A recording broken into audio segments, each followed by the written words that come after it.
তামাক জাতীয় যে দ্রব্যগুলো আছে, বিড়ি, সিগারেট, এই টাইপের পণ্যগুলো আমাদের দোকানে অ্যাভেলেবল পাওয়া যায়। ব্যবসায়ীরা ব্যবসা করছে, হালাল মনে করে ব্যবসা করছে, এবং যারা খাচ্ছে তারা জানে যে এটার গায়ে লেখা আছে প্যাকেটে যে এটা শরীরকে, অর্থাৎ এটা ক্ষতিকারক এবং মৃত্যুর দিকে ঠেলে দেয়।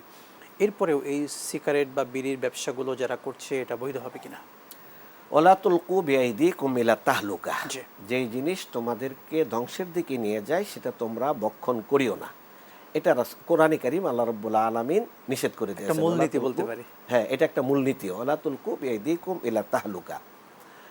এরপরে আপনি দেখেন যে যে সকল জিনিস মানুষকে আস্তে আস্তে ক্ষতির দিকে নিয়ে যায়, সেটা যেমন ব্যবসা বাণিজ্য করা নিষেধ, সেটার উৎপাদন করাও নিষেধ, সেটা জি। চাষাবাদ করাও নিষিদ্ধ।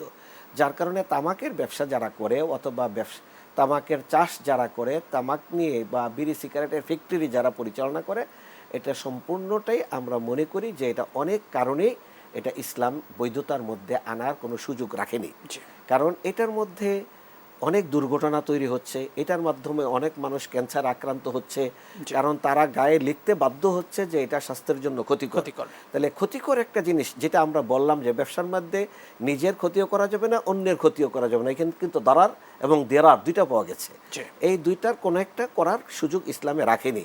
অতএব যে জিনিসের মধ্যে ক্ষতি আছে ওইটার ব্যবসা বাণিজ্য করা, ওইটার চাষাবাদ করা, ওইটার লেনদেন করার অনুমতি ইসলামে দেয়নি।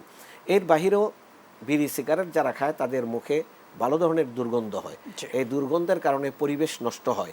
এগুলোর কারণে আমাদের এটাকে বৈধতার মধ্যে আনার কোনো সুযোগ নেই। তামাক বলি আমরা, সিগারেট বলি আমরা, আর আমরা বিড়ি বলি আমরা, অথবা জর্দা বলি আমরা, সাদা বলি আমরা, যেটাই বলি, কোনোটাই ইসলাম বৈধতার মধ্যে আনার সুযোগ রাখেনি।